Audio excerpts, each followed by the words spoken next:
सभी को सुप्रभात। मैसेज पद में बीए पाठ पर सामान्य हिंदी जनरल हिंदी में हम पढ़ रहे थे श्री मंगल सिंह सुमन की लंबी कविता जल रहे हैं दीप जलती है जवानी, जल रहे हैं दीप जलती है जवानी आप पढ़ रहे थे। इसमें श्री मंगल सिंह सुमन ने वर्तमान दीपावली पर यहाँ पे आकर्ष लगाते हुए कहते हैं कि हम दीपावली का त्योहार जो मनाते हैं सदैव मनाते आए हैं, इसके पीछे कारण क्या है और अब जो वर्तमान में हम मना रहे हैं खुशियाँ, इसमें हम क्या अंतर पाते हैं, इसके बारे में बताया। तो क्या कहा था श्री मंगल सिंह सुमन ने, तुम मनाते हो जिसे कहकर दीपावली, तुम मनाते हो जिसे कहकर दीपावली, ये प्रथा नूतन, यह नहीं कोई प्रथा नूतन निराली, ये प्रथा आज की नहीं है, पुरानी है। कहते हैं आज जो दीपावली हम मना रहे हैं इसमें क्या स्थिति बताई कि यहाँ अब प्राणियों के जो आदर हैं वो सूख चुके हैं। इनके क्या बताया कि स्नेह से न मृतिका है खाली, इनके अंदर प्रेम नहीं है किसी प्राणी के में। ये छटपटाते हुए एक पतंगे की भांति दीपक पर पड़ रहे हैं। ऐसी अदर सूखे हैं गाढ़ बिजके हुए कोटरलीन आंखें, ऐसी आंखें हैं जिसे हम कहते हैं दीपावली। फिर बता दी साथ में राम राज्य का भी यहाँ वर्णन किया कवि ने। राम के समय जो कृषि करना प्रारंभ हुआ उसके बारे में बताया कि राजा जनक ने सेव भूमि जोती जिससे लक्ष्मी पैदा हुई, घर घर में अन्न आए और जो फसलें हैं वो लहराए। कैसे कि अदर से अदर मिले, जब कलियां आपस में खेत में हवा के माध्यम से अटखेलियाँ करती हुई आलिंगन करती है, होठों से होठ मिलते हैं, तो ये था बताया। तो फिर बताया था कि एक दिन ऐसी जब था तो वहाँ पर ऐसा उद्य हुआ था खुशहाली का। उस समय एक क्या बताया कि सूर्य शनि तारे सहसा छिप गए, हो गया था सवेरा, क्योंकि एक काला हाथ उषा की ललाई को धो गया। उस समय रावण का प्रवेश होता है और राम जो ये प्राकृतिक प्रवेश था वो भी इसके प्रभाव से क्या हो जाता है, मुरझा जाता है। ये फिर बताया राम के बारे में। फिर आगे क्या बताया कि एक ऐसा दौर आया तब जो आर्य लोग थे उन्होंने एक कुटिया बनाकर रहना प्रारंभ कर दिया। सभी एक जगह रहना प्रारंभ कर दिया और एक जगह रहना शुरू किया तो खेतों में पैदावार होनी शुरू हुई, फसलें पैदावार हुई। और क्या बताया कारवा यावावर था बस जम रहा, झोपड़ी की ज्योति जीवन प्रदीप जला रही थी।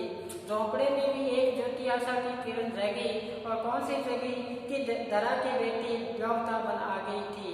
यानी कि राम सीता स्वयंवर में सीता की क्या होती है, शादी होती है। और साथ में ये बताया कि सीता है भूमिजा है, ये धरा में एक नई फसलों का आवागमन हुआ, ये बताया। फिर बताया कि राजा जनक ने सेव भूमि को जोता, उसमें पैदावार हुई। और फिर बताया कि हल्की नोक लक्ष्मी उलझ पड़ी रही खोई, जो खोई हुई लक्ष्मी थी अब वो प्राप्त हो चुकी है। और कवि ने बताया उस समय जब राम का स्वयंवर हुआ उस समय बाहुबलियों का क्या था, प्रयोग हुआ करता था।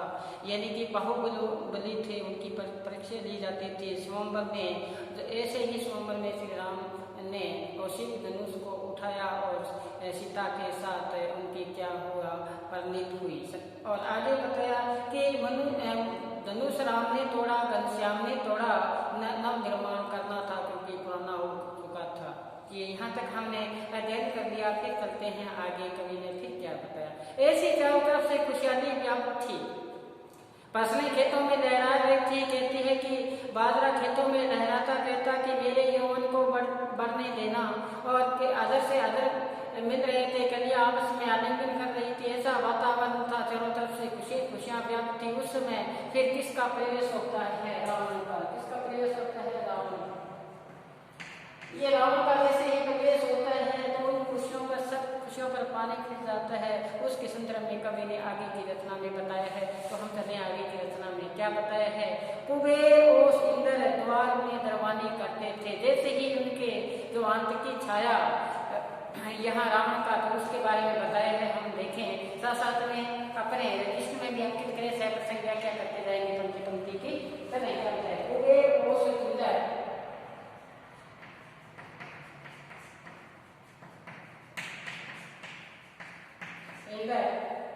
जिसके द्वार पर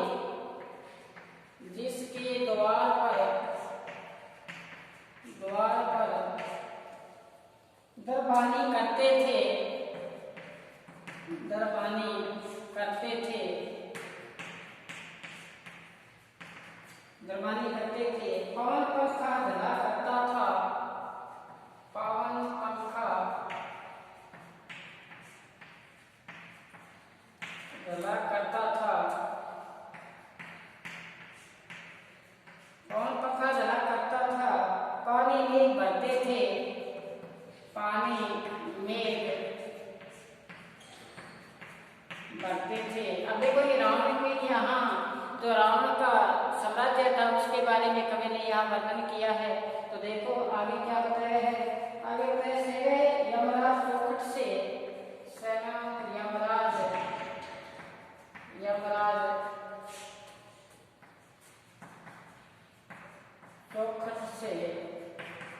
चौखट से बंदा सब जुल्म सहते थे, बंदा सब जुल्म सहते थे। विलासी बेगन को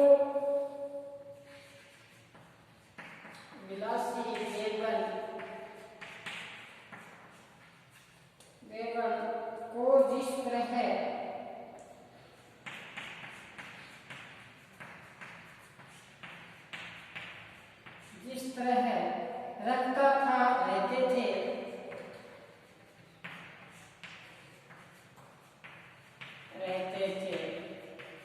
दो पंक्तियां और लिख लेते हैं। प्रकृति की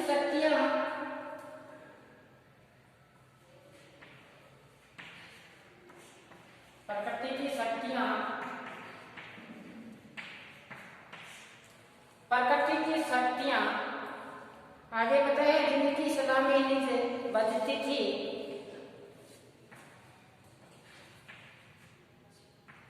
जिनकी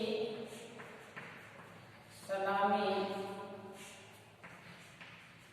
निज बजती थी। आगे बताया है प्रकृति की सलामी बजती थी, हजारों तारिकाएं दीपमालाएं,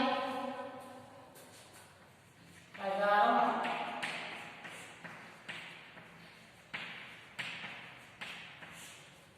दीपमालाएं, हजारों तारिकाएं दीपमालाएं सजाती थी,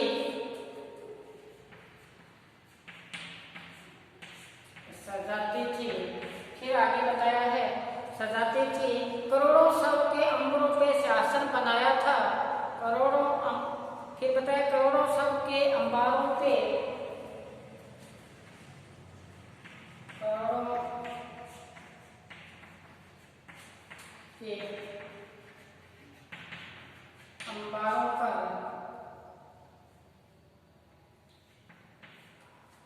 पर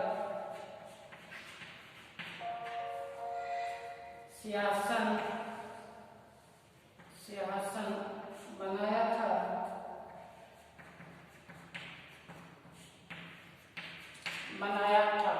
तो देखा आपने करोड़ों सब के अंबारों पर सिंहासन बनाया था।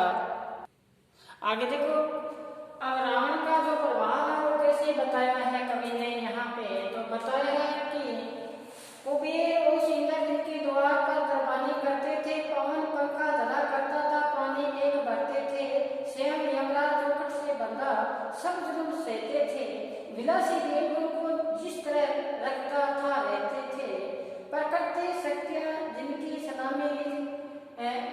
सलामी निज बजती थी, हजारों तारिकाएं दीपमालाएं सजाती थी, करोड़ों सबके अंबारों पर सिंहासन बनाया था। तो ये यहाँ पे कवि ने यहाँ बताया है। तो कवि ने क्या बताया है, उनकी जो बताया है कि रावण था वो अत्याचारी था, तो उसने गरीबों को लूट लूट कर क्या बनाया था, अपने स्वर्ण नगरी बनाया था, अपने जो स्वर्ण नगरी है उसका निर्माण करवाया था उनका शोषण करके। तो आया था ना कि उसने हजारों घर उजाड़े थे, उसने हजारों घर उजाड़े थे, दीपावली खुद मनाई थी, चमकते चमकते स्वर्ण कलशों से गरीबों की कमाई थी। तो यही बात इसने बताई। कवि कहते हैं कि उसने कुबेर इंद्र जैसे देवता तो इनके क्या थे, दरबानी थे।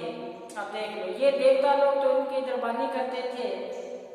पवन है उनको पंखा जलाती थी, और पानी यानी इंद्र देव है वो क्या करते थे, पानी करते थे। फिर बताया कि जो यमराज है वो उसके चौखट से बंधा रहता था, इतना प्रतापी रावण बताया, बंधा रहता था, जुल्म सहता था। अब जो मृत्यु ही का जो देवता है उसको ही अपने कहाँ बांधा है, चौखट पर बांध दिया। तो जो विलासी देवगण थे इस तरह उनको रखता था, जिस इस तरह उनको रखता, उन पर सदैव क्या रखता, अनुशासन रखता था देवगणों पर। तो यहाँ पर रावण को देवता जिस तरह अपने यहाँ रखता था, वे रहस्य उनके देवता को उन्होंने स्वीकार करना पड़ता था देवगणों को। यहाँ सब बताया है, ध्यान से देखना।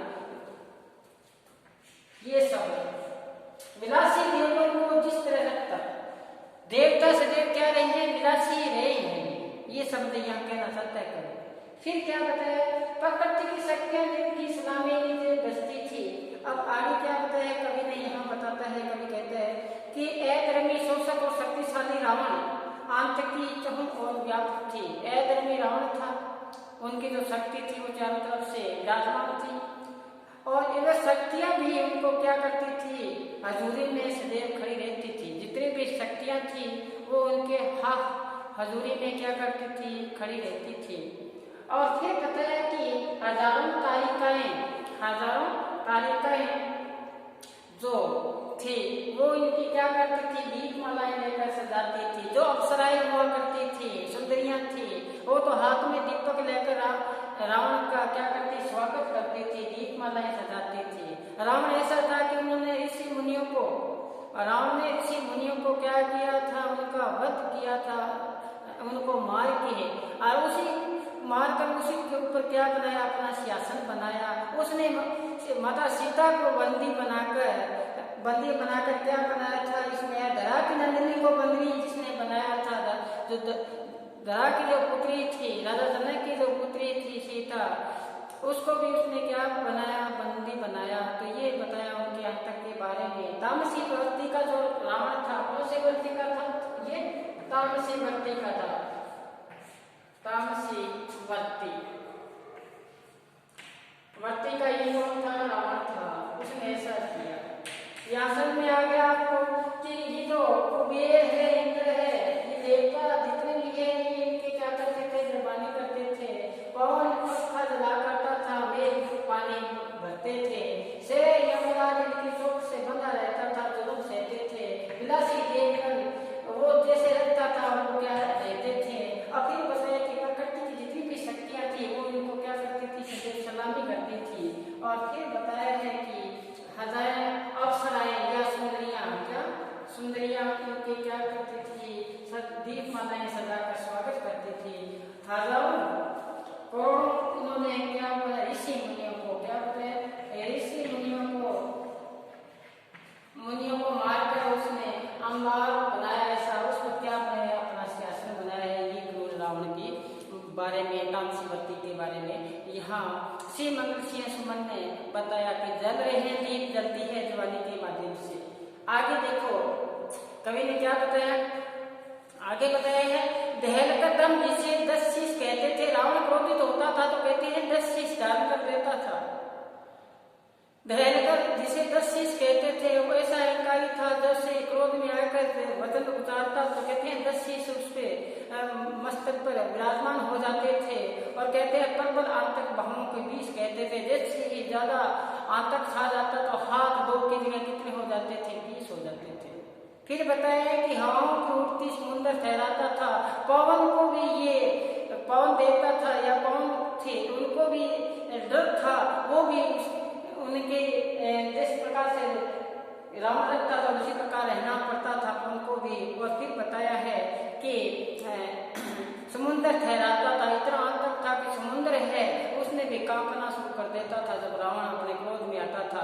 कहते हैं लगकर खड़ी खड़ी फसलों को पाला मार जाता था। जैसे रावण देखता कि क्रोध भाव से है खड़ी हुई फसल जो लहराती हो, उसको ऐसा लगता है जैसे जनवरी महीने में पाला पड़ता है, दिसंबर में ये पाला मत से फसलें क्या हो जाती है, फसलों में पाला मार जाता है, इसी प्रकार फसलें क्या हो जाती है, सारे विनाश हो जाता है। ये बताए आगे कहते हैं कक हरा जुलम बच्चों को बचपन से सिखाता था। ये अपने साथ साथ स्मृति के देखेंगे, ऐसा समझ में आसानी से आ जाएगा। इसमें मैं व्यापक पे अंकित करूंगा, साथ साथ में आप उसको उतार दें। आगे देखो क्या बताया है, इसे यहाँ से व्यापक का मैंने अंकित किया, ध्यान से सुनो।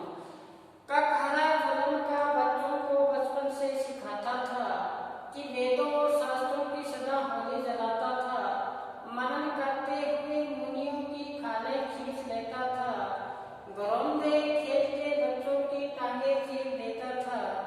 फिर बताया यहाँ पर पिताओं की सहेजी छातियों को छीन लेता था, किसानों के घरों को शेष दाने बीन लेता था, श्रमिकों की रक्त मंजा से रंगी किसकी हवेली थी, दरा के बड़े दीर्घता से दमन की धमक देती थी। तो यहाँ रावण का जो अत्याचार है उसका वर्णन किया है कवि ने। अहंकार से ग्रसित रावण का यहाँ वर्णन किया है कवि ने। तो बताया है, क्या बताया है कि क्या कहना उस समय रावण जो बच्चे थे उनको जो सिखाता था, जिसे कखरा का से कैसे लेकर है तक जो अक्सर है वो बच्चों को जुल्म का ही सिखाता था। ये बात यहाँ बताई है कि रावण अपने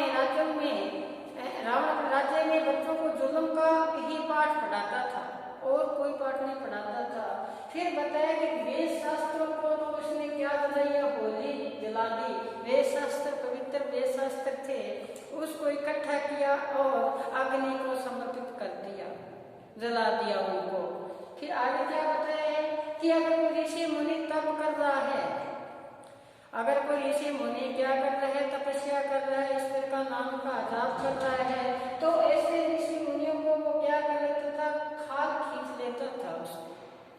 इतना यहाँ पे उनका जो तामसी भक्ति है ऊपर के सामने आई है कभी। फिर क्या वो कहते हैं आगे, गोंदे खेलते बच्चों को टांगे चीर देता था। बच्चे छोटे छोटे आपस में खेल खेलते हैं, मिट्टी के क्या बनाते हैं, घर बनाते हैं, गोंदे बनाते हैं। ऐसे छोटे बच्चे खेल रहे होते हैं, अचानक रावण आता तो उनकी क्या कर देता, उनका भी अत्याचार करता, उनकी टांगे खींच लेता, या खेलते बच्चों को क्या कर देता, हत्या कर देता। यही यहाँ बताया है। यहाँ रावण का जो अत्याचारी रूप है वो हमारे सामने आया है। फिर आगे देखो दूसरे में क्या बताया, पिताओं की सहेजी छातियों को छीन लेता था। पुत्र को प्राप्त जो धरोहर पिता से मिली थी, जो धरोहर पिता के द्वारा मिलती है, उस धरोहर को भी वो क्या कर लेता, रावण अपने कब्जे में ले लेता था। ये बात बताई। फिर बताया कि किसानों के घरों में शेष दाने भी लेता था। किसान मेहनत करता, मजदूरी करता, रात दिन मेहनत करता, पसीना बहाता, घर में अन्न आता, अब अन्न शेष पड़ा है वो भी रावण अपने कब्जे में ले लेता। किसान भूखा प्यासा मर जाता। ऐसी दीन दशा थी किसानों की उस समय। फिर बताया कि श्रमिक कार्य करते थे तो किसके लिए करते थे, उनके रावण के लिए ही करते थे। उनकी जो हवेली थी वो उनकी खून पसीने से बनी हुई थी। तो आया है श्रमिकों की रक्त मंजा से रंगी उनकी हवेली थी। ऐसी हवेली विराजमान था जहाँ रावण वो श्रमिकों के द्वारा ही बनाई हुई थी, श्रमिकों के शोषण से ही बनी हुई थी। फिर आगे नीचे की पंक्ति ने क्या बताया, देखो बहुत गहरी बात कही है नीचे की पंक्ति में। क्या बताया, धरा ने बड़े धीरता से, इस धरातल ने, इस पृथ्वी ने भी बड़ी धीरता के साथ ऐसे अत्याचारी का क्या किया है, सामना किया है। तो दमन की दमन को झेली है, उसने भी झेला है, इस पृथ्वी ने भी उनका अत्याचार को झेला है, ये कवि ने यहाँ बताया है। तो ये था शिव मंगल सिंह सुमन की रचना जल रही है दीप जलती है जवानी के अंतर्गत कवि ने बताया कि बच्चों को पाठ पढ़ाया जाता था। बच्चों को कौन सा पाठ पढ़ाया जाता था, कैसे लेकर है जुल्म का ही पाठ पढ़ाया जाता था, ऐसी शिक्षा देता था रावण। और फिर बताया कि वेदों शास्त्रों को सदैव किया जाता था और बलि जलाता था। अगर इसी मुनि को तपस्या करना है तो उस तपस्या करते हुए कोई भी क्या कर लेता था, मृत्यु दंड दे देता था, खाली खींच लेता था। फिर बताया छोटे बच्चे खेल रहे होते हैं उनकी भी हत्या कर देता था। और कहते हैं कि पिता से प्राप्त द्रोह बेटे को प्राप्त होती है, उस द्रोह को भी अपने कब्जे में राम ले लेता था। और किसानों के शेष बचा हुआ जो अन्न होता है घर में उसको भी अपने कब्जे में ले लेता है। सर्वे उसके लिए ये कार्य करते थे, इसलिए उनकी जो शरण हवेली है वो किससे बनी है, उनके ही खून पसीने की कमाई थी। इस धरा ने, इस धरती ने भी ये जुल्म सहा है, बड़ी वीरता के साथ सहन किया है, इसने भी किया है धरा ने। ये यहाँ से मगर सिंह सुमन ने बताया। जल रहे दीप जलती है जवानी। तो आज हमने ये कविता को पूर्ण किया। आगामी हमारी कविता रहेगी पूर्व चलने के बटोही बाट की पहचान कर ले। पूर्व चलने के बटोही बाट की पहचान कर ले हरिवंश राय बच्चन की कविता है। अमिताभ बच्चन के पापा हरिवंश राय बच्चन की कविता बड़ी अच्छी सी कविता है, उसको हम आगामी वीडियो में शुरू करेंगे। तब तक आप घर पर रहें, सुरक्षित रहें, पढ़ते रहें। धन्यवाद।